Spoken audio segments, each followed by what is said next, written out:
Chapitre 28. Qui est-ce qui dans la Bible? Dans ce chapitre, je vais vous présenter les personnes clés que vous rencontrerez lorsque vous commencerez à lire et à étudier la Bible. Cela vous aidera à mieux comprendre qui est qui dans la Bible. 28.1. L'équipe de Dieu. 28.1.1. Dieu. Dieu a tout créé, y compris vous, la terre et les animaux.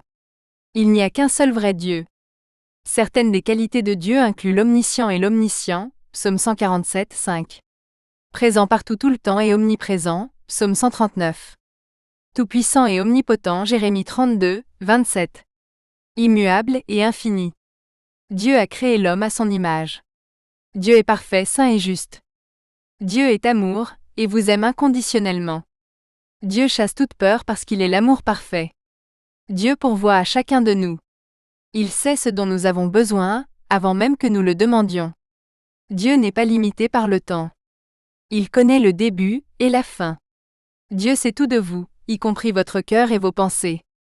Dieu a préparé pour vous un moyen de vivre avec lui pour l'éternité au ciel. Il a envoyé Jésus mourir pour vous. Dans la Bible, Dieu a de nombreux noms et titres, des centaines en fait.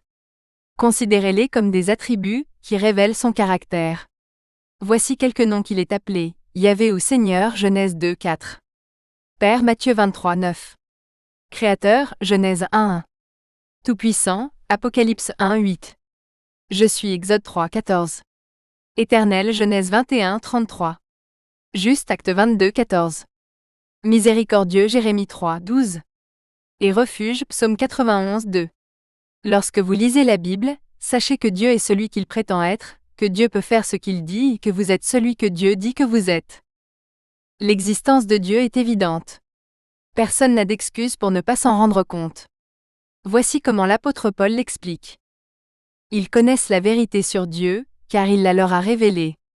En effet, depuis la création du monde, les hommes voient la terre et le ciel. À travers toutes ses œuvres, ils peuvent discerner ses perfections invisibles, sa puissance éternelle et sa nature divine. Ils n'ont donc aucune excuse pour ne pas connaître Dieu. Romains 1, 19 à 20 traduction nouvelle vivante. Même les cieux déclarent l'existence de Dieu. Rien n'a été créé par hasard. Tout a été créé exprès par le Créateur. Les cieux proclament la gloire de Dieu. L'étendue révèle l'œuvre de ses mains.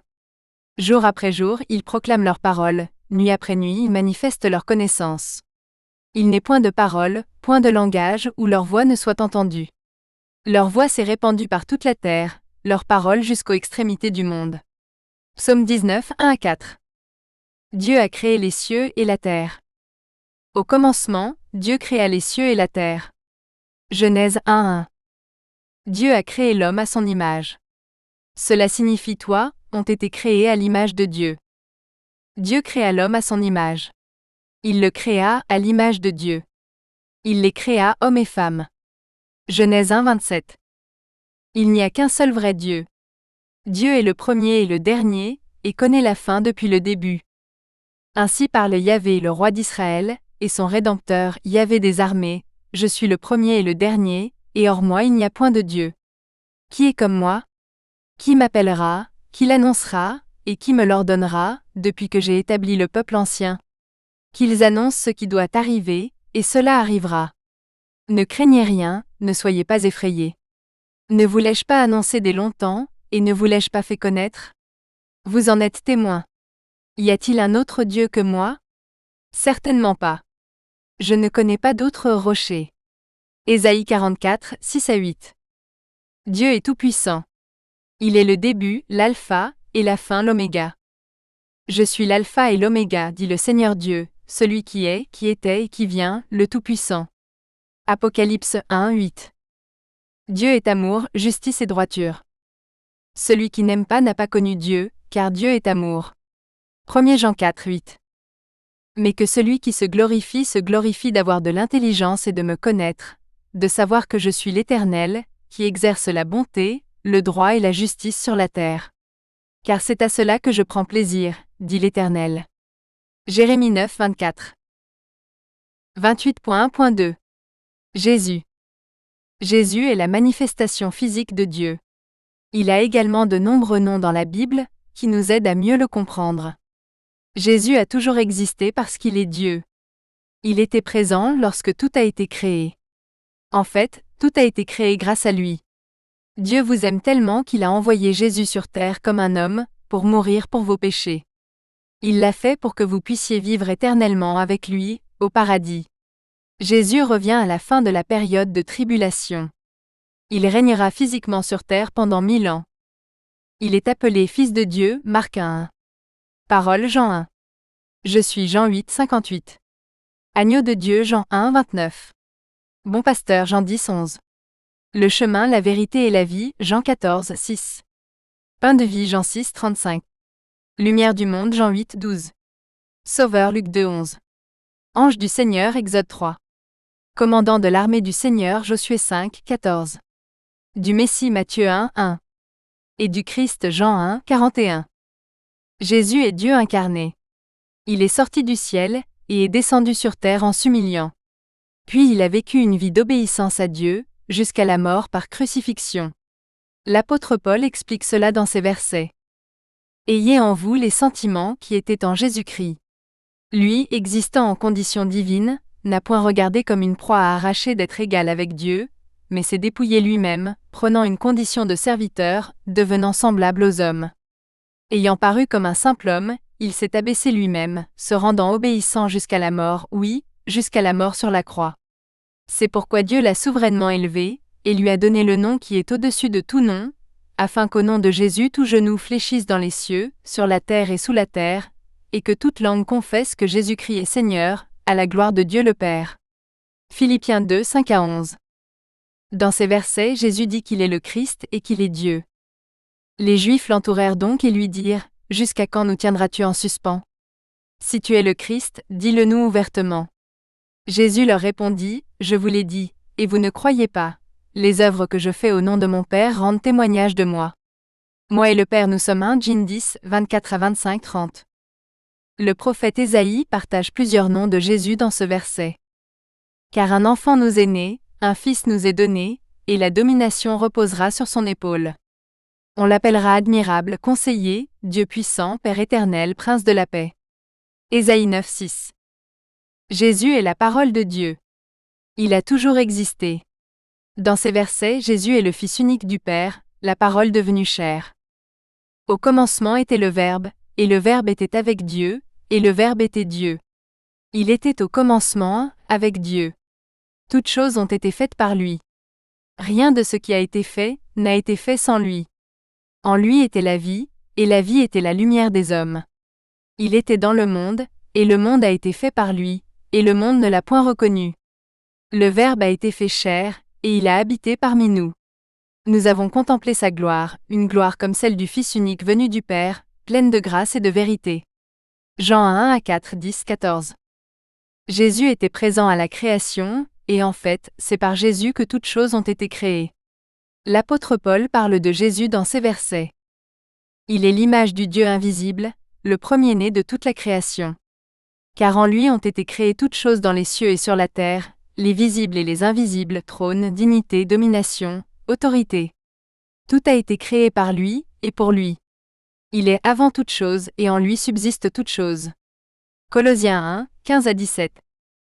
Jésus a vécu une vie parfaite et sans péché, ce qui est impossible. Par son sang vous êtes sauvés. Sachant que vous avez été rachetés de la vaine manière de vivre que vous aviez héritée de vos pères, non par des choses corruptibles, par de l'argent ou de l'or, mais par le sang précieux de Christ, comme d'un agneau sans défaut et sans tache. 1 Pierre 1, 18 à 19. Jésus est mort pour vos péchés, puis est ressuscité. L'apôtre Paul est celui qui parle dans ces versets, et explique la bonne nouvelle. Or, frères, je vous annonce l'évangile que je vous ai annoncé, que vous avez aussi reçu, dans lequel vous avez persévéré, et par lequel vous êtes sauvés si vous le retenez fermement. Autrement, vous auriez cru en vain. Car je vous ai transmis avant tout, comme moi aussi j'avais reçu, que Christ est mort pour nos péchés selon les Écritures. Qu'il a été enseveli. Qu'il est ressuscité le 3e jour, selon les Écritures. Et qu'il est apparu à Céphase, puis aux 12. 1 Corinthiens 15, 2 à 5. Jésus revient pour régner sur terre. Son royaume durera pour toujours. Jésus dit alors à ses disciples, « Si quelqu'un veut venir après moi, qu'il renonce à lui-même, qu'il se charge de sa croix, et qu'il me suive. Car le Fils de l'homme viendra dans la gloire de son Père avec ses anges.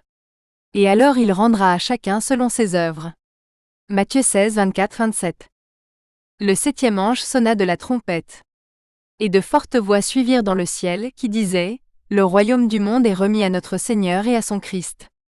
Il régnera au siècle des siècles. » Apocalypse 11, 15. 28.1.3. Saint-Esprit. Le Saint-Esprit est l'Esprit de Dieu présent sur la terre. Cet Esprit vit à l'intérieur des croyants, les marquant comme tels et les aidant à connaître Dieu. Cet Esprit influence et agit également sur les incroyants, essayant toujours de les atteindre avec la grâce de Dieu. Le Saint-Esprit est l'Esprit du Seigneur. Il vous libère de l'esclavage du péché. Or le Seigneur c'est l'Esprit, et là où est l'Esprit du Seigneur, là est la liberté. 2 Corinthiens 3, 17. Le Saint-Esprit nous aide à comprendre les choses de Dieu. Le Saint-Esprit est en fait l'Esprit de Dieu, et la pensée du Christ. L'apôtre Paul nous l'explique dans ces versets. Mais nous prêchons la sagesse de Dieu mystérieuse, cachée, que Dieu avait destinée d'avance avant les siècles pour notre gloire. Mais à nous, Dieu l'a révélée par l'Esprit. Car l'Esprit sonde tout, même les profondeurs de Dieu. Car qui parmi les hommes connaît les choses de l'homme, si ce n'est l'Esprit de l'homme qui est en lui?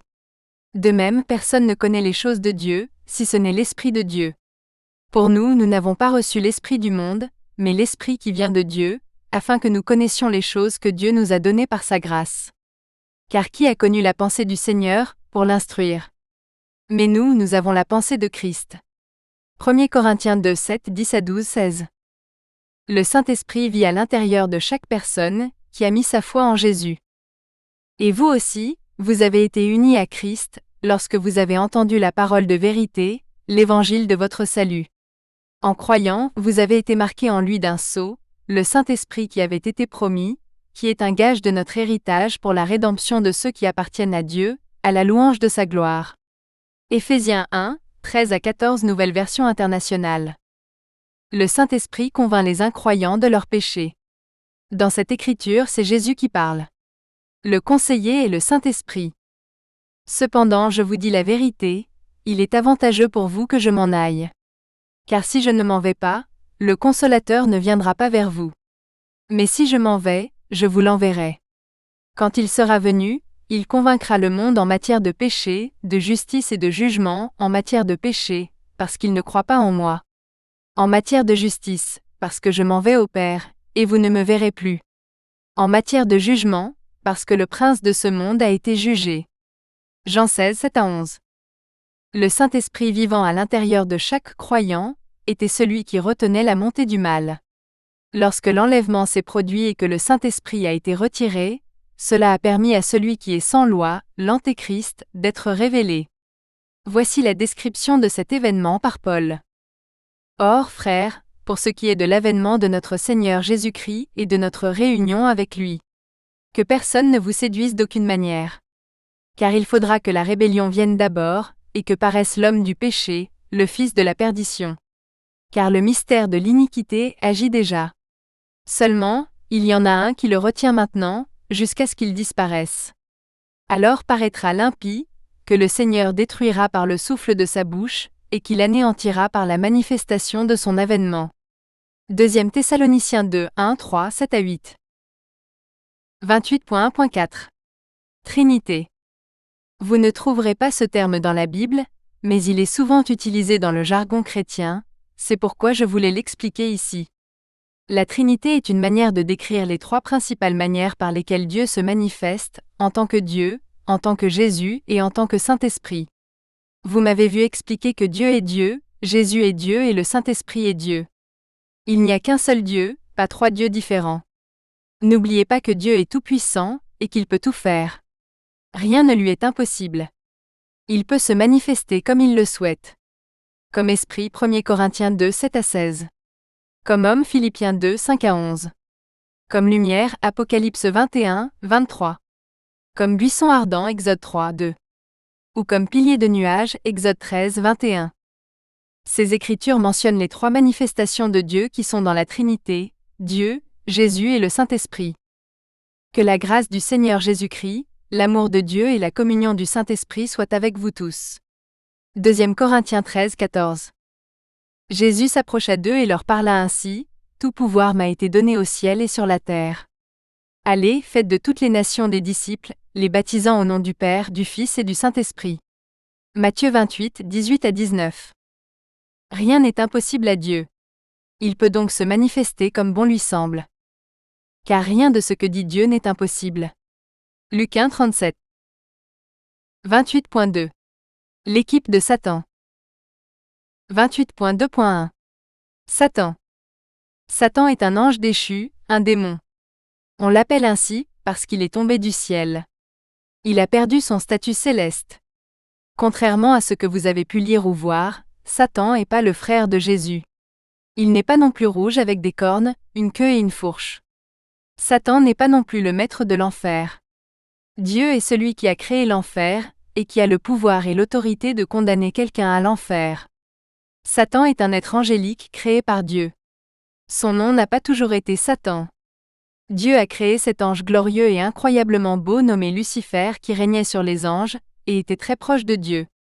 Lucifer a laissé le péché d'orgueil entrer dans sa vie, et il a décidé qu'il pourrait être comme Dieu. Il lance alors une rébellion contre Dieu, et convainc un tiers des anges de le rejoindre. Dieu l'a chassé du ciel sur la terre avec les autres anges déchus. Depuis, il fait des ravages sur la terre et afflige l'humanité. Nous connaissons Lucifer comme Satan. Satan déteste Dieu et donc tout ce que Dieu aime. Cela signifie que Satan vous déteste. Il ne veut pas que vous connaissiez Dieu, que vous deveniez croyant ou que vous viviez pour l'éternité au ciel. Il veut que vous soyez aveuglés par la vérité, et condamnés au même sort que lui, pour l'éternité loin de Dieu. Après l'enlèvement, Satan continuera à faire des ravages sur la terre et à convaincre de nombreuses personnes de le suivre ainsi que son serviteur, l'Antéchrist. Lors de la seconde venue de Jésus, Satan sera enfermé pendant un certain temps. Il sera de nouveau relâché vers la fin de la période millénaire, avant son jugement final.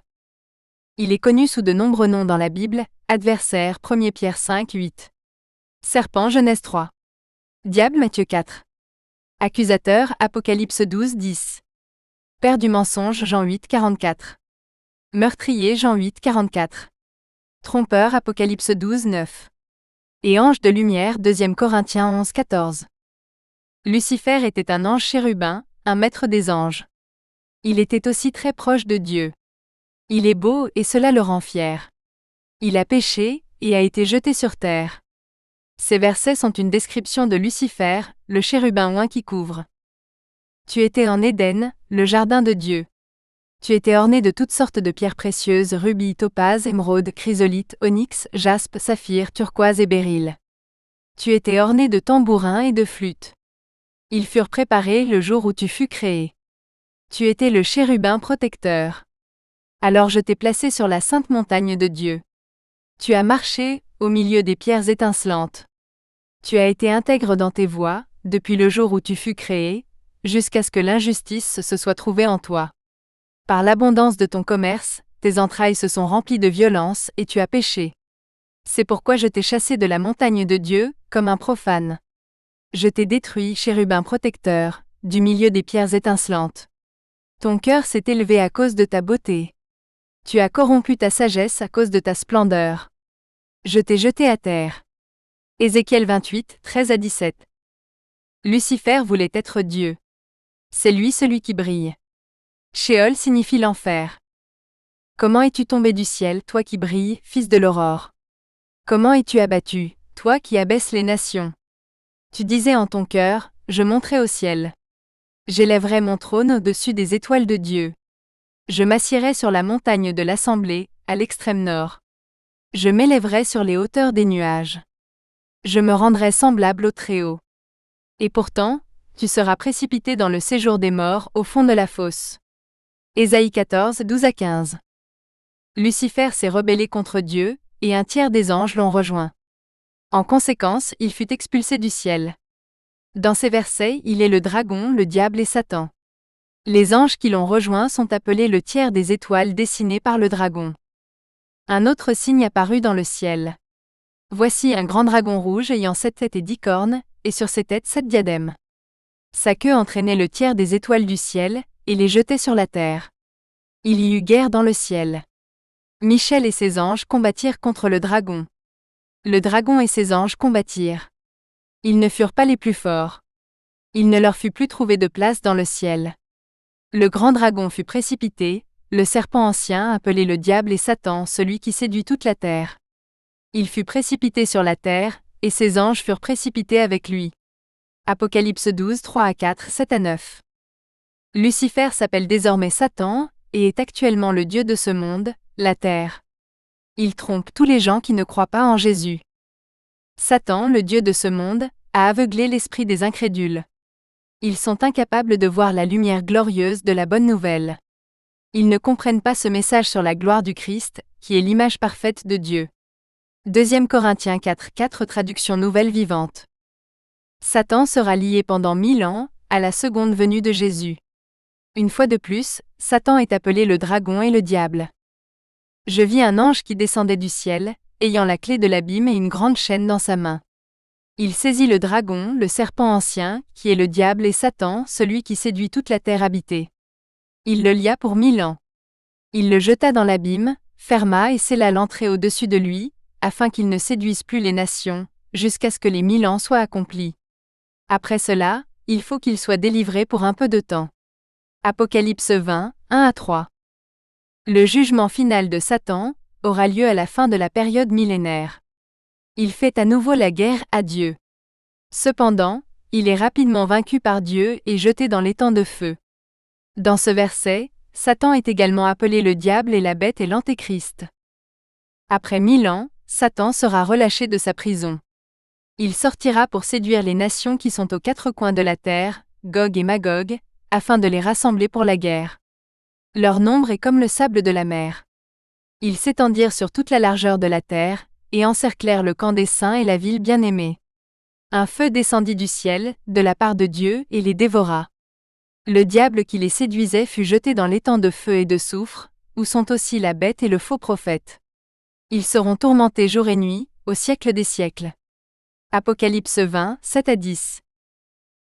28.2.2. Antéchrist. Anti signifie opposé, contre et au lieu de.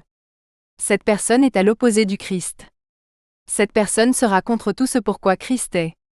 Il ne s'agit pas du nom de la personne, mais d'un descripteur de son caractère et de ses intentions. La Bible nous dit que l'Antéchrist acquiert une puissance mondiale, après l'enlèvement. Cette personne est un serviteur de Satan. Ils sont possédés par lui. Rappelez-vous que Satan est un ange déchu, un démon donc il peut posséder les gens. Maintenant, rappelez-vous tout ce que je viens de vous dire à propos de Satan. L'Antéchrist sera toutes ces choses. Pourtant, il n'en aura pas l'air, du moins pas au début. C'est parce que l'Antéchrist sera un maître de la tromperie et du mensonge, tout comme Satan. L'Antéchrist aura la capacité d'accomplir des signes et des prodiges, grâce au pouvoir de Satan. Il exigera que les gens l'adorent, tout comme le fait Satan. Il veut que vous l'adoriez à la place du Christ. Malheureusement, c'est le cas de la majeure partie de la planète. L'Antéchrist est le leader mondial qui confirme le traité de paix avec Israël et ses ennemis. C'est l'événement qui déclenche le chronomètre de la période de tribulation de 7 ans. L'Antéchrist travaillera en étroite collaboration avec le faux prophète et établira un gouvernement, une économie et une religion mondiale unique. L'Antéchrist est la bête et Satan est le dragon. Satan a donné son autorité à l'Antéchrist. Cela signifie que l'Antéchrist est possédé par Satan. Ils adorèrent le dragon, parce qu'il avait donné autorité à la bête. Ils adorèrent la bête en disant « Qui est semblable à la bête ? Qui peut combattre contre elle ?» C'est ici la sagesse. Que celui qui a de l'intelligence calcule le nombre de la bête. Car c'est un nombre d'hommes. Apocalypse 13, 4, 18. L'Antéchrist, qui est la première bête, travaille en étroite collaboration avec le faux prophète, qui est une autre bête. Le faux prophète fait que la terre adore l'Antéchrist. Je vis monter de la terre une autre bête. Elle avait 2 cornes semblables à celles d'un agneau, et elle parlait comme un dragon. Elle exerce toute l'autorité de la première bête, devant lui. Elle oblige la terre et ses habitants à adorer la première bête, dont la blessure mortelle avait été guérie. Apocalypse 13, 11-12. L'Antéchrist conclut un traité ou une alliance avec Israël qui commence la période de tribulation. Dans cette écriture, loin est Jésus. Le traité est d'une durée de 7 ans, ce que l'on appelle une semaine. 3 ans et demi après le début du traité, il le rompt en commettant une abomination dans le temple d'Israël qui fait cesser les sacrifices. Dans ces versets, l'Antéchrist est le prince et lui. Après les 62 semaines, loin sera retranché et n'aura plus rien. Le peuple du prince qui viendra détruira la ville et le sanctuaire. Ce sera un déluge et la guerre durera jusqu'à la fin. Les dévastations sont décidées. Il conclura une alliance ferme avec beaucoup pour une semaine. Au milieu de la semaine, il fera cesser le sacrifice et l'offrande. Sur l'aile des abominations, viendra celui qui sème la désolation. Et jusqu'à la fin, et c'est décidé, la colère se déversera sur les dévastateurs. Daniel 9, 26 à 27. L'Antéchrist, dans ces versets, profane le temple juif qui est appelé le sanctuaire et se déclare Dieu. Alors il retournera dans son pays, avec de grandes richesses. Son cœur sera contre la Sainte Alliance. Il agira, et retournera dans son pays. Il reviendra au temps fixé, et ira vers le midi. Mais ce ne sera pas à la fin des temps, comme à la première. Car des navires de Kittim viendront contre lui. C'est pourquoi il sera attristé, il reviendra et s'indignera contre la Sainte Alliance, et agira. Il reviendra, et regardera ceux qui abandonnent la Sainte Alliance. Des troupes se dresseront contre lui, et elles profaneront le sanctuaire, la forteresse, et supprimeront l'holocauste perpétuel. Alors, ils élèveront l'abomination de la désolation. Le roi agira selon sa volonté. Il s'élèvera et se glorifiera au-dessus de tous les dieux, et prononcera des prodiges contre le Dieu des dieux. Il prospérera, jusqu'à ce que sa colère soit accomplie. Car ce qui est résolu s'accomplira. Daniel 11, 28 à 31, 36. L'Antéchrist, qui est la bête, est vaincu par Jésus lors de sa seconde venue. Il est jeté dans l'étang de feu. La bête fut prise, et avec elle le faux prophète, qui avait accompli sous ses yeux les prodiges par lesquels il avait séduit ceux qui avaient pris la marque de la bête, et adoré son image. Ils furent tous deux jetés vivants dans l'étang de feu et de soufre. Apocalypse 19, 20. 28.2.3. Faux prophète. Tout comme l'Antéchrist est l'opposé du Christ, un faux prophète est l'opposé d'un prophète. Au lieu de représenter Dieu et de communiquer la volonté de Dieu au peuple, un faux prophète représente Satan et communique la volonté de Satan au peuple. Le faux prophète apparaît comme le leader religieux mondial, après l'enlèvement. Cette personne établira une religion mondiale unique, et exigera que tout le monde vénère l'Antéchrist. C'est exactement ce que fera la majeure partie de la planète. Il pourra convaincre tant de gens, parce qu'il sera capable d'accomplir des signes et des prodiges. N'oubliez pas qu'il sert Satan, et qu'il est un loup déguisé en mouton. Ne participez pas à ce culte. Quiconque le fera choisira Satan et sera marqué comme lui appartenant. Le faux prophète, qui est une autre bête, parle au nom de Satan qui est le dragon. Cela signifie qu'il sera également possédé par Satan, tout comme l'Antéchrist. Je vis monter de la terre une autre bête. Elle avait 2 cornes semblables à celles d'un agneau, et elle parlait comme un dragon. Apocalypse 13, 11. Le faux prophète, qui est-il dans cette écriture, établit la seule religion mondiale pour adorer l'Antéchrist. Il est capable de faire pleuvoir du feu du ciel. L'Antéchrist est la première bête et la bête. Elle exerce toute l'autorité de la première bête en sa présence. Elle fait que la terre et ses habitants adorent la première bête, dont la blessure mortelle a été guérie. Elle accomplit de grands prodiges, jusqu'à faire descendre du feu du ciel sur la terre à la vue des hommes. Elle séduit mon peuple qui habite sur la terre, par les prodiges qu'il lui a été donné d'opérer en présence de la bête, disant aux habitants de la terre de faire une image à la bête qui avait la blessure de l'épée, et qui vivait. Il lui a été donné de lui donner le souffle, à l'image de la bête, afin que l'image de la bête parle, et qu'elle fasse tuer tous ceux qui n'adoreraient pas son image. Elle fait que tous, petits et grands, riches et pauvres, libres et esclaves, reçoivent des marques sur leur main droite ou sur leur front, et que personne ne puisse acheter ni vendre s'il n'a la marque, le nom de la bête ou le nombre de son nom. Apocalypse 13, 12 à 17. Le faux prophète est vaincu par Jésus, lors de la seconde venue de Jésus. Il est jeté dans l'étang de feu avec la bête, qui est l'Antéchrist. La bête fut prise, et avec elle le faux prophète, qui avait accompli sous ses yeux les prodiges par lesquels il avait séduit ceux qui avaient pris la marque de la bête, et adoré son image. Ils furent tous deux jetés vivants dans l'étang de feu et de soufre. Apocalypse 19, 20. 28.3. Personne. 28.3.1. Homme. Les humains sont créés à l'image même de Dieu. Dieu a créé le premier humain, Adam. Puis il créa Ève à partir d'une des côtes d'Adam, pour qu'elle soit son aide et sa compagne. Chacun de nous est créé de manière unique et merveilleuse par Dieu. Je sais que cela est contraire à ce que la science vous dit, et à ce que vous avez appris à l'école. Tu as fait pas évoluer à partir d'un singe, d'un primate, ou de toute autre chose d'ailleurs. C'est un mensonge purement démoniaque, venant directement de Satan lui-même. Satan ne veut pas que vous sachiez à quel point vous êtes spécial, aux yeux de Dieu. Alors il a inventé la théorie de l'évolution, pour vous tromper. Vous savez qu'il y a une raison pour laquelle la théorie, après 160 ans de recherche, n'a toujours pas été prouvée.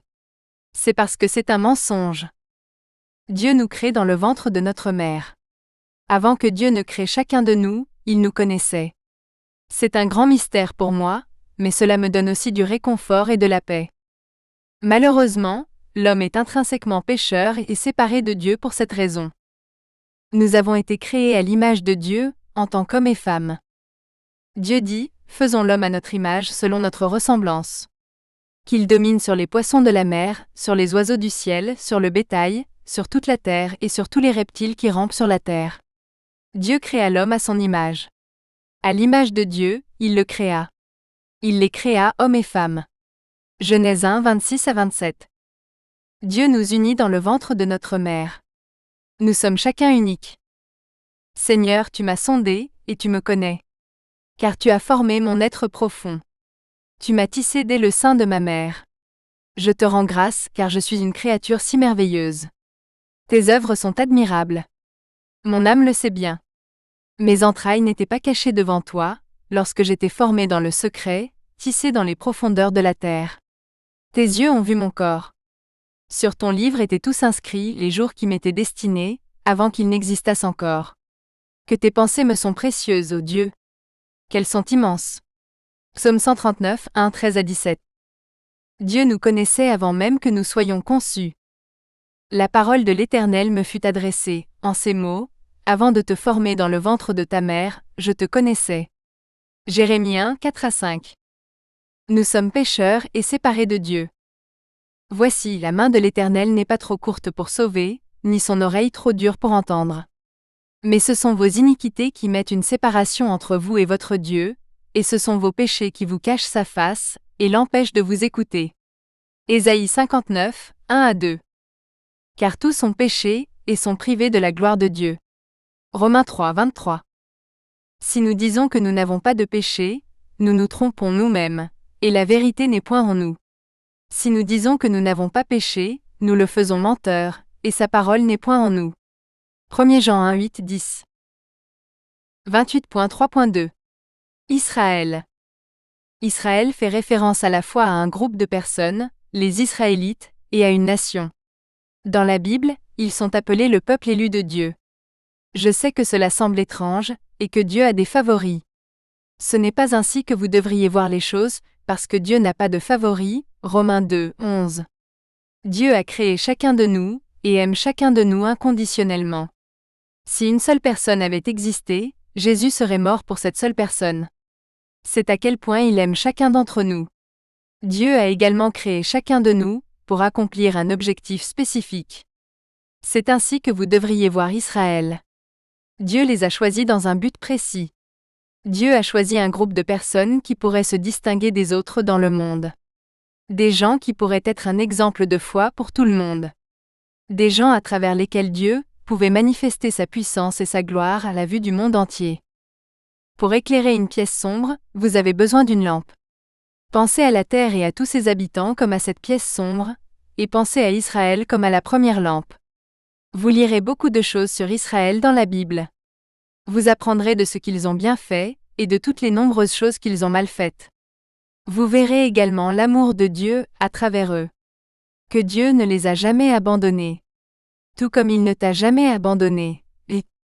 Tout ce qu'il a permis et permettra qu'il arrive à Israël, était et est pour leur bénéfice, pour les rapprocher de Dieu. Après l'enlèvement, Israël reconnaîtra Jésus comme le Sauveur, et enverra des missionnaires dans le monde pour prêcher l'Évangile. Vous pensez peut-être que le nom Israël vient du nom d'une ancienne nation qui s'est élevée, est tombée et s'est relevée. Même si cela est arrivé au peuple juif, le nom Israël vient d'un homme. Cela a commencé avec Abraham, et le fils qu'il a eu avec sa femme Sarah, Isaac. Dieu a dit qu'il bénirait Abraham, et multiplierait sa postérité à travers Isaac. Isaac a 2 fils, Jacob et Ésaü. La bénédiction de Dieu s'est poursuivie à travers Jacob. Nous apprenons dans la Bible que Dieu a changé le nom de Jacob, en Israël. Dieu a fait cela pour signifier un changement majeur chez Jacob. Jacob avait lutté avec Dieu, et avec d'autres hommes et avait vaincu. Jacob ou Israël avait 12 fils, d'où sont originaires les 12 tribus d'Israël. Israël est le peuple élu de Dieu. La nation a commencé avec Abraham, qui est ici appelé Abram. Nous apprenons que Dieu a l'intention de bénir la terre, à travers Israël. L'Éternel dit à Abram, « Quitte ton pays, ta parenté et la maison de ton père, et va dans le pays que je te montrerai. Je ferai de toi une grande nation. Je te bénirai, et je rendrai ton nom grand. Tu seras une source de bénédiction. Je bénirai ceux qui te bénissent, et je maudirai celui qui te méprise. Toutes les familles de la terre seront bénies en toi. » Genèse 12, 1-3. Dieu a également promis une terre spécifique à Abraham et aux Israélites. En ce jour-là, l'Éternel fit alliance avec Abraham, en disant « Je donne ce pays à ta descendance, depuis le fleuve d'Égypte jusqu'au grand fleuve l'Euphrate. » Genèse 15, 18. Israël a été choisi parce que Dieu les aime, et Dieu tient ses promesses. Dieu les a rachetés de la servitude en Égypte. Dans ces versets, Israël est le peuple saint. Car tu es un peuple saint pour l'Éternel, ton Dieu. L'Éternel, ton Dieu, t'a choisi pour que tu sois son peuple, son patrimoine, entre tous les peuples qui sont sur la surface de la terre. Ce n'est pas parce que tu étais plus nombreux que tous les peuples, ni parce que tu étais le plus petit de tous les peuples, que l'Éternel t'a aimé et t'a choisi.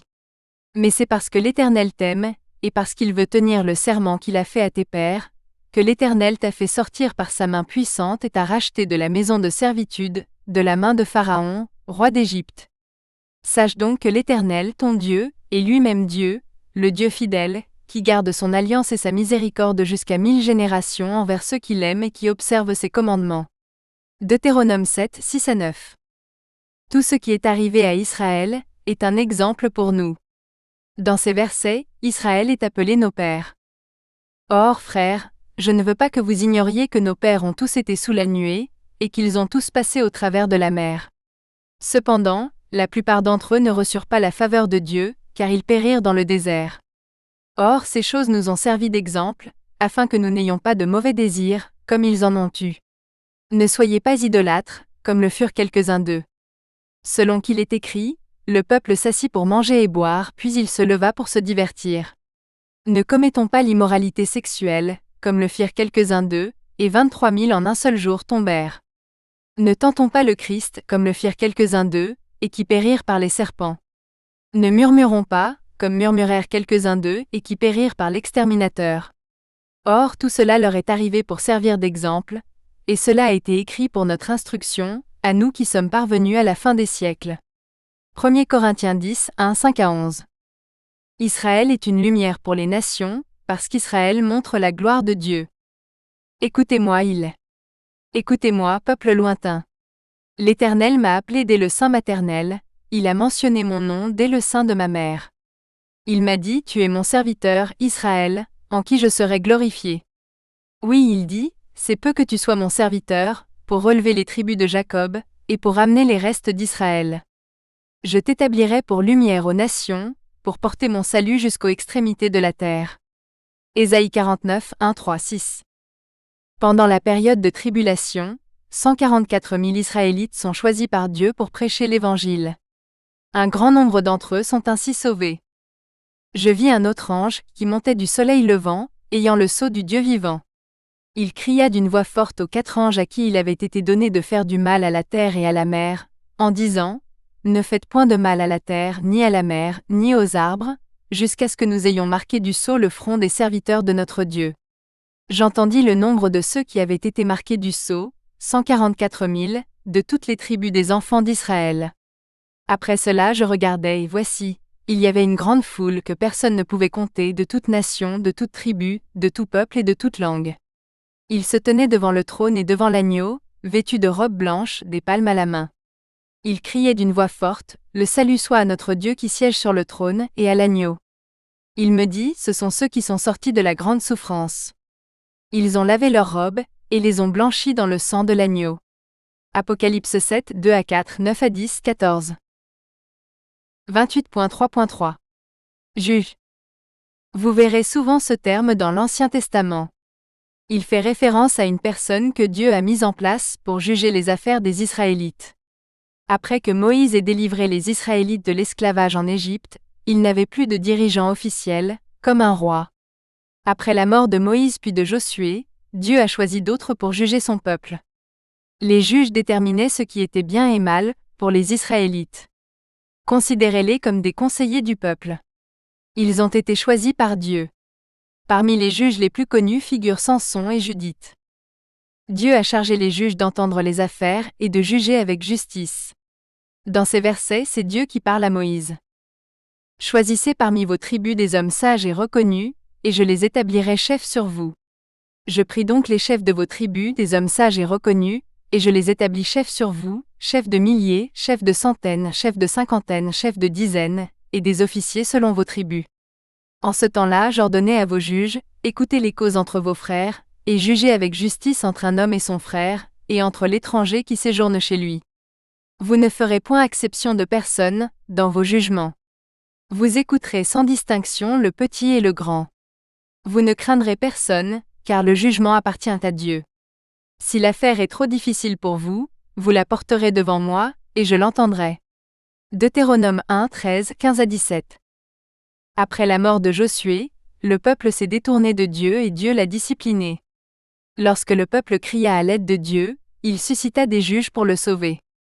Josué, fils de Nun, serviteur de l'Éternel, mourut à l'âge de 110 ans. Après que toute cette génération fut réunie à ses pères, une autre génération s'éleva après eux, qui ne connaissait pas l'Éternel, ni l'œuvre qu'il avait accomplie en faveur d'Israël.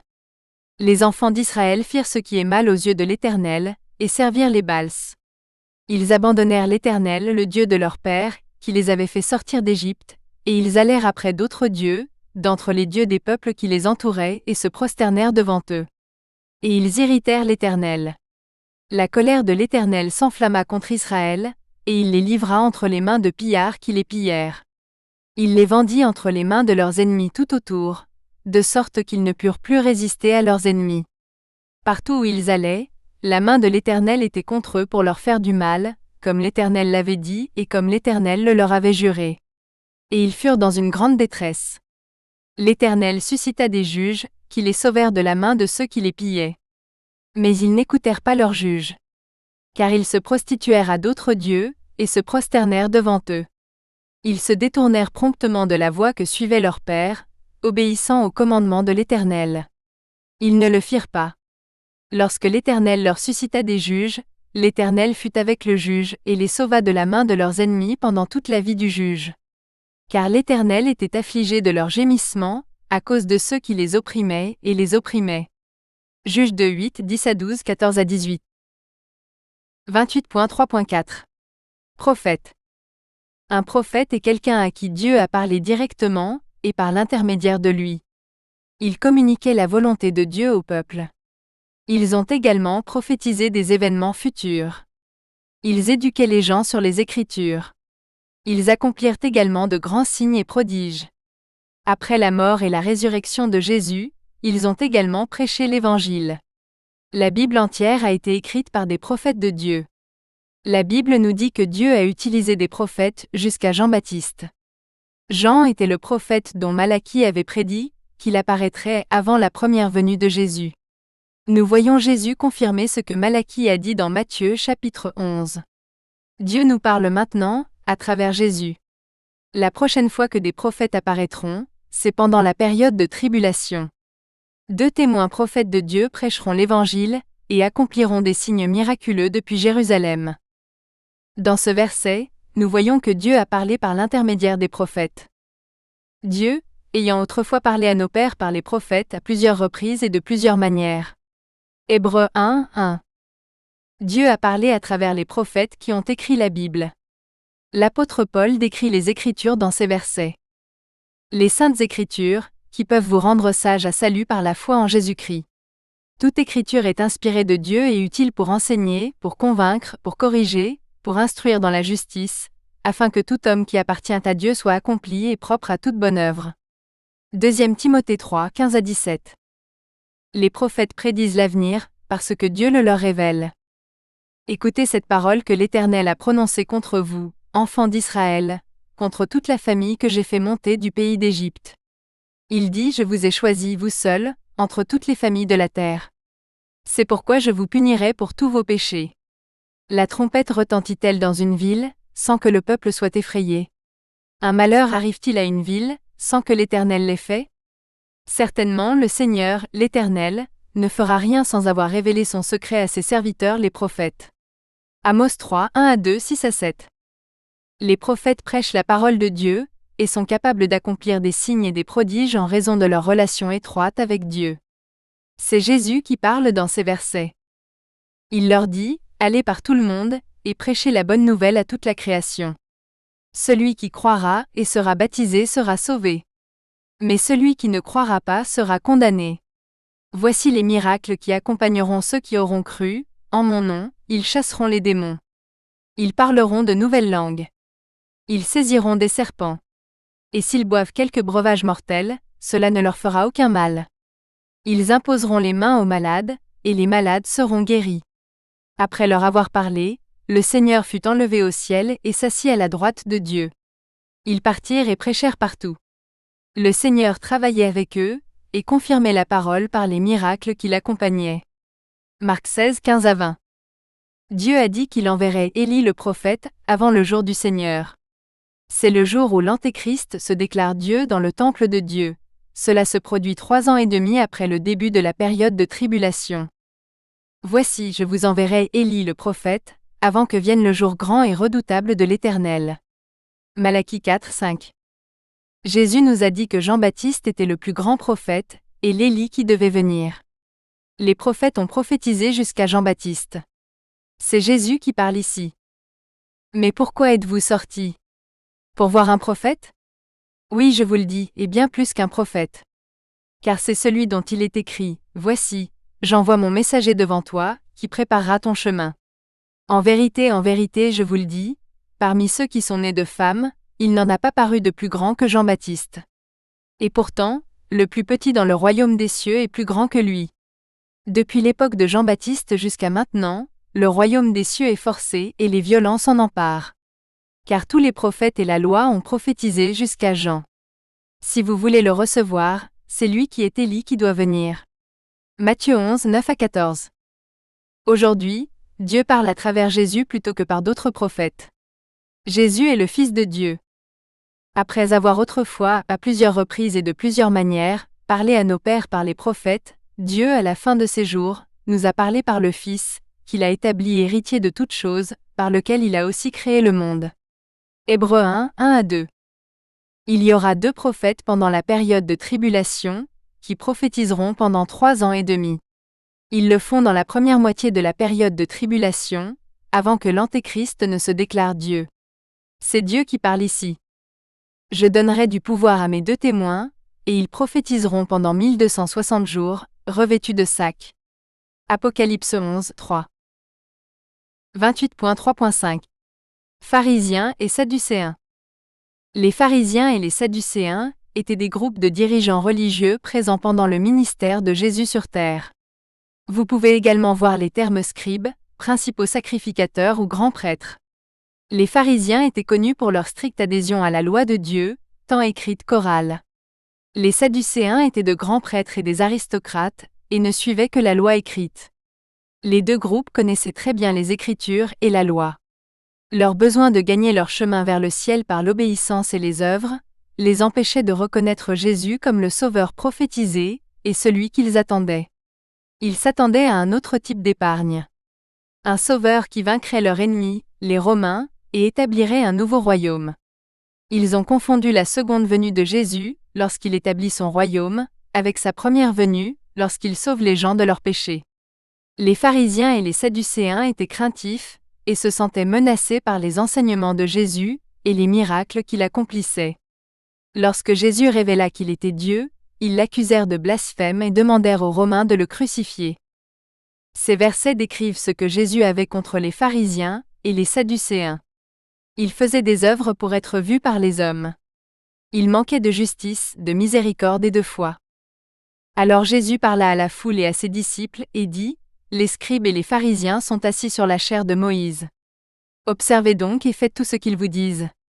Mais ne faites pas leurs œuvres. Car ils disent et ne font pas. Ils lient de pesants fardeaux, difficiles à porter, et les mettent sur les épaules des hommes. Mais eux-mêmes ne lèvent pas le petit doigt pour les aider. Mais ils font tout ce qu'ils font pour être vus des hommes.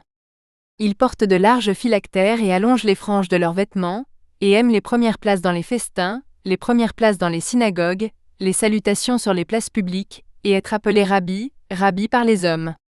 Malheur à vous, scribes et pharisiens hypocrites. Parce que vous dévorez les maisons des veuves, et que vous faites de longues prières pour l'apparence.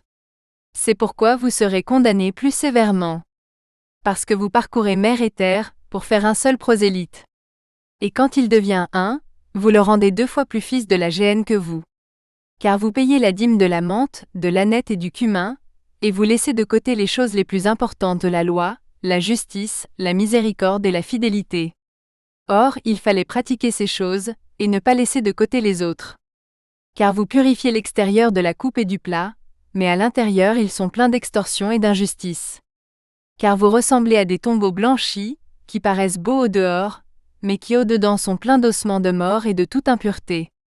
Car vous bâtissez les tombeaux des prophètes, et vous ornez les tombeaux des justes. C'est pourquoi voici, je vous envoie des prophètes, des sages et des scribes. Vous tuerez et crucifierez les uns. Vous fouetterez les autres dans vos synagogues, et vous les persécuterez de ville en ville, afin que retombe sur vous tout le sang innocent répandu sur la terre. Le sang de vous avait fait mourir le juste Abel, à cause du sang de Zacharie, fils de Barachi, que vous avez tué entre le sanctuaire et l'autel. Matthieu 23, 1 à 7, 13, 15, 23, 25, 27, 29, 34 à 35. Les pharisiens ont endurci leur cœur, et ont voulu tuer Jésus. Dans cette écriture, Jésus est celui qui est entré dans la synagogue et a guéri l'homme. Il entra de nouveau dans la synagogue. Il y avait là un homme, qui avait la main sèche. Il l'observait, pour voir s'il le guérirait le jour du sabbat, afin de pouvoir l'accuser. Il dit à l'homme qui avait la main sèche, « Lève-toi ». Il leur dit, « Est-il permis le jour du sabbat, de faire du bien ou de faire du mal? De sauver une vie ou de tuer ?» Mais ils gardèrent le silence. Après les avoir regardés avec colère, attristés de l'endurcissement de leur cœur, il dit à l'homme, « Étends la main ». Il l'étendit, et sa main redevint saine comme l'autre. Les pharisiens sortirent, et aussitôt conspira avec les Hérodiens contre lui pour le faire périr. Marc 3, 1 à 6. Les pharisiens étaient des hypocrites, et n'étaient pas capables de reconnaître les Écritures et les signes qui pointaient vers Jésus. C'est parce qu'ils refusaient de croire, et qu'ils n'avaient pas le Saint-Esprit de Jésus vivant en eux. Le royaume de Dieu est en vous, fait référence au Saint-Esprit. C'est Jésus qui parle dans ces Écritures. Pendant ce temps, une multitude de plusieurs milliers de personnes s'étant rassemblées, au point de se fouler les unes les autres, il se mit à dire à ses disciples, « Gardez-vous avant tout du levain des pharisiens, qui est l'hypocrisie. » Il dit aussi à la foule, « Quand vous voyez un nuage se lever à l'Occident, vous dites aussitôt, la pluie va venir, et cela arrive. Quand le vent du sud souffle, vous dites, il fera une chaleur torride et cela arrive. » Hypocrite. Vous savez interpréter l'aspect de la terre et du ciel. Mais comment se fait-il que vous ne l'interprétiez pas cette fois-ci? Luc 12, 1, 54 à 56. Interrogé par les pharisiens sur la date de la venue du royaume de Dieu, il leur répondit, « Le royaume de Dieu ne vient pas de façon à attirer les regards. Et on ne dira pas, voici. Ou voici. Car voici, le royaume de Dieu est au milieu de vous. » Luc 17, 20 à 21. Les Sadducéens accusent Jésus de blasphème, et exigent que Jésus soit crucifié. Pilate prit donc Jésus et le fit fouetter. Pilate sortit de nouveau et leur dit, « Voici, je vous l'amène dehors, afin que vous sachiez que je ne trouve contre lui aucun motif d'accusation. » Dès que les principaux sacrificateurs et les huissiers le virent, ils crièrent, « Crucifie! Crucifie !» Pilate leur dit, « Prenez-le vous-même et crucifiez-le, car je ne trouve contre lui aucun motif d'accusation. » Les Juifs lui répondirent, « Nous avons une loi, et selon notre loi il doit mourir, parce qu'il s'est fait fils de Dieu. » Pilate cherchait à le relâcher, mais les Juifs s'écrièrent, « Si vous relâchez cet homme, vous n'êtes pas amis de César. Quiconque se fait roi parle contre César. » Ils s'écrièrent, « À mort! À mort! Crucifie-le !» Pilate leur dit, « Crucifierai-je votre roi ?» Les principaux sacrificateurs répondirent, « Nous n'avons de roi que César. » Alors il le leur livra pour être crucifié. Ils prirent donc Jésus et l'emmenèrent. Jean 19, 1, 4, 6 à 7, 12, 15 à 16. 28.3.6 L'Église. Quiconque a mis sa foi en Jésus-Christ est considéré comme faisant partie de ce groupe de personnes. Si vous considérez le fait que Jésus est le souverain sacrificateur, vous comprendrez pourquoi ses disciples sont appelés son Église. Jésus appelle également ses disciples son épouse. Cela vise à nous donner une idée de la façon dont notre relation avec Jésus est censée être. C'est censé être personnel, proche, intime et aimant, tout comme celui d'un mariage. Ne confondez pas l'Église ou l'épouse avec Israël. L'Église et Israël sont deux groupes distinctement différents, ayant des objectifs uniques. Tout comme Israël est mis à part, l'Église l'est aussi. L'Église est une autre lampe dans le monde des ténèbres. L'Église n'a pas remplacé Israël. Lorsque l'enlèvement a eu lieu, Jésus a enlevé son Église et les a emmenés au ciel. Cependant, Israël est resté. L'un des objectifs futurs de l'Église est de régner avec Jésus sur terre pendant son règne de 1000 ans. Cela commence à la seconde venue de Jésus. Jésus est le chef de son Église, son corps. Il est composé des croyants qui ont mis leur foi en lui. L'apôtre Paul nous l'explique dans ces versets. Les saints et l'Église sont des croyants. Que le Dieu de notre Seigneur Jésus-Christ, le Père de gloire, vous donne un esprit de sagesse et de révélation dans sa connaissance, et qu'il illumine les yeux de votre cœur, afin que vous sachiez quelle est l'espérance qui s'attache à son appel, quelle est la richesse de la gloire de son héritage qu'il réserve aux saints, et quelle est envers nous qui croyons l'infinie grandeur de sa puissance.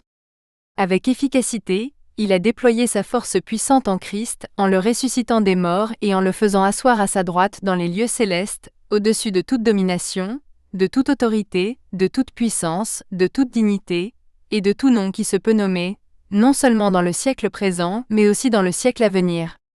Il a tout mis sous ses pieds, et l'a donné pour chef suprême à l'Église, qui est son corps, la plénitude de celui qui remplit tout dans tous. Éphésiens 1, 17 à 23, nouvelle version Roi Jacques. Jésus est le grand prêtre. Les croyants sont sa maison. C'est pourquoi, frères saints, qui avaient part à la vocation céleste, considérez l'apôtre et le grand prêtre de la foi que nous professons, Jésus. Mais Christ est fidèle comme fils sur sa maison. Sa maison, c'est nous, pourvu que nous gardions ferme jusqu'à la fin notre confiance et la gloire de notre espérance. Hébreux 3, 1, 6. Dans ces versets, l'Église est le peuple qui chante un chant nouveau, et ils régneront avec Jésus pendant la période millénaire. Jésus est l'agneau. Et je vis, au milieu du trône et des 4 êtres vivants et au milieu des vieillards, un agneau qui était là comme immolé. Il avait 7 cornes et 7 yeux, qui sont les 7 esprits de Dieu envoyés par toute la terre. Ils chantèrent un cantique nouveau, en disant « Tu es digne de prendre le livre et d'en ouvrir les sceaux. Car tu as été immolé, et tu as racheté pour Dieu par ton sang des hommes de toute tribu, de toute langue, de tout peuple et de toute nation. Tu as fait d'eux un royaume et des sacrificateurs pour notre Dieu, et ils régneront sur la terre. » Apocalypse 5, 6, 9 à 10. Le prophète Ésaïe nous dit que Dieu, qui est notre Créateur, est aussi notre mari. Car ton Créateur est ton époux. Son nom est l'Éternel des armées. Le Saint d'Israël est ton Rédempteur. Il sera appelé le Dieu de toute la terre. Ésaïe 54, 5. Jean, le disciple de Jésus, décrit le mariage entre Jésus et les croyants dans ces versets. Jésus est l'agneau et sa femme sont les saintes. J'entendis comme une voix d'une foule immense, comme le bruit de grosses eaux, et comme le bruit de violents tonnerres qui disaient Alléluia. Car le Seigneur notre Dieu le Tout-Puissant est roi. Réjouissons-nous et soyons dans l'allégresse, et donnons-lui gloire. Car les noces de l'agneau sont venues, et son épouse s'est préparée. Il lui a été donné de se revêtir d'un fin lin, éclatant et pur. Car le fin lin, ce sont les œuvres justes des saints. Il m'a dit, écrit, heureux ceux qui sont invités au festin des noces de l'agneau. Apocalypse 19, 6-9. 28.3.7. Gentil. En termes généraux, cela fait référence à une nation ou à une personne qui n'appartient pas au groupe du peuple choisi par Dieu, Israël. Dans le Nouveau Testament, il faisait souvent référence à quelqu'un qui était grec, ce qui aurait été une personne non juive. Ce terme fait donc référence à la plupart des personnes qui ont déjà vécu ou sont décédées. Si vous n'êtes pas juif, vous êtes un gentil. Dans ces versets, l'apôtre Paul nous dit que tous, juifs et gentils, sont sauvés par Jésus. Ainsi, en Jésus-Christ, vous êtes tous enfants de Dieu par la foi. Il n'y a plus ni juif ni grec, il n'y a plus ni esclave ni libre, il n'y a plus ni homme ni femme, car tous vous êtes un en Jésus-Christ.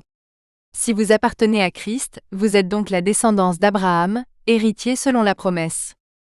Galates 3, 26, 28-29 Nouvelle version internationale. Les Juifs reçurent en premier la parole de Dieu. Comme ils ne voulaient pas l'entendre, l'apôtre Paul a commencé à prêcher aux gentils. Paul et Barnabas s'exprimèrent avec assurance et dirent « C'est à vous premièrement que la parole de Dieu devait être annoncée. Puisque vous la rejetez et que vous vous jugez indigne de la vie éternelle, voici, nous nous tournons vers les païens. Car ainsi nous l'a ordonné le Seigneur en disant « Je t'ai établi pour être la lumière des nations, pour porter le salut jusqu'aux extrémités de la terre. » Acte 13, 46-47. 28.3.8. Disciple. Un disciple est un disciple de Jésus. Pendant le ministère de Jésus sur terre, il eut 12 disciples, Pierre aussi appelé Simon, André qui était le frère de Pierre, Jacques et Jean qui étaient les fils de Zébédée, Philippe, Barthélemy, Thomas, Matthieu, Jacques fils d'Alphée, Thaddée, Simon le fanatique et Judas Iscariote. Ils ont voyagé avec Jésus et ont été témoins de ses enseignements, de ses miracles et de ses guérisons. Ce sont les disciples qui ont enregistré ce qu'ils ont vu et entendu, pour que nous puissions tous le lire dans la Bible. Si vous avez mis votre foi en Jésus et suivez sa voie, alors vous êtes aussi un disciple. Les 12 disciples de Jésus sont représentés dans ces versets. Voici les noms des 12 apôtres. Le premier est Simon, appelé Pierre. André son frère. Jacques fils de Zébédée. Jean son frère. Philippe. Barthélemy. Thomas. Matthieu le publicain. Jacques fils d'Alphée. Lévé, appelé aussi Thaddée. Simon le zélote. Et Judas Iscariote, celui qui le trahit. Matthieu 10, 2-4. C'est Jésus qui parle dans cette écriture. Il nous dit que ses disciples le suivent. Ceux qui aiment leur vie dans ce monde la perdront. Ceux qui n'y accordent aucune importance, la conserveront pour l'éternité. Si quelqu'un veut être mon disciple, qu'il me suive, car là où je suis mes serviteurs doivent être. Et le Père honorera quiconque me sert. Jean 12, 25-26 Traduction nouvelle vivante. Les disciples de Jésus ont enregistré ce qu'ils ont vu, et leur témoignage est le Nouveau Testament. De nombreuses personnes ont entrepris de relater par écrit les événements qui se sont accomplis parmi nous. Elles se sont appuyées sur les témoignages oculaires des premiers disciples qui circulaient parmi nous. Luc 1, 1-2 Traduction nouvelle vivante. Dans ce verset, Jean, disciple de Jésus, réitère qu'il est un véritable témoin des choses qu'il a écrites. C'est ce disciple qui rend témoignage de ces choses, et qui les a écrites. Nous savons que son témoignage est vrai. Jean 21, 24. Jésus a demandé à ses disciples d'aller faire de tous les peuples des disciples. Si vous avez mis votre foi en Jésus, cela s'applique à vous parce que vous êtes aussi un disciple. Les 11 disciples se rendirent en Galilée, sur la montagne où Jésus les avait envoyés. Jésus s'approcha d'eux et leur parla ainsi, « Tout pouvoir m'a été donné dans le ciel et sur la terre. Allez, faites de toutes les nations des disciples, les baptisant au nom du Père, du Fils et du Saint-Esprit, et enseignez-leur à observer tout ce que je vous ai prescrit. Voici, je suis avec vous tous les jours, jusqu'à la fin du monde. » Matthieu 28, 16, 18-20. 28.3.9. Saint des tribulations. Si vous êtes laissé pour compte après l'enlèvement, vous avez une chance de devenir un saint de la tribulation. Ces gens choisissent Jésus au lieu de l'Antéchrist et du faux prophète. Ces gens croient que Jésus est le Fils de Dieu, qu'il est mort pour nos péchés, qu'il est ressuscité du tombeau, qu'il est vivant et qu'il règne au ciel. Ils ont mis leur foi en Jésus. Ce ne sera pas facile d'être un saint de la tribulation, et cela pourrait vous conduire au martyre. Mais rappelez-vous que la mort terrestre n'est pas la fin. Si vous avez mis votre foi en Jésus, vous vivrez pour l'éternité avec lui dans un corps nouveau et glorieux. Jésus vous aidera à vaincre, parce qu'il a vaincu. Certains saints de la tribulation sont martyrisés pour ne pas avoir adoré l'Antéchrist, appelé la bête. Pour l'Antéchrist, la guerre contre les saints fait référence aux personnes laissées pour compte qui deviennent croyants. Il lui fut donné de faire la guerre aux saints et de les vaincre. Il lui fut donné autorité sur toute tribu, tout peuple, toute langue et toute nation. Il lui fut donné de donner le souffle à l'image de la bête, afin que l'image de la bête parle, et qu'elle fasse mourir tous ceux qui n'adoreraient pas l'image de la bête. Apocalypse 13, 7, 15. Les saints de la tribulation martyrisés sont représentés au ciel, sous l'autel de Dieu. Jean, disciple de Jésus, nous le décrit dans ces versets. Lorsqu'il ouvrit le 5e sceau, je vis sous l'autel les âmes de ceux qui avaient été mis à mort à cause de la parole de Dieu, et à cause du témoignage qu'ils avaient rendu à l'agneau.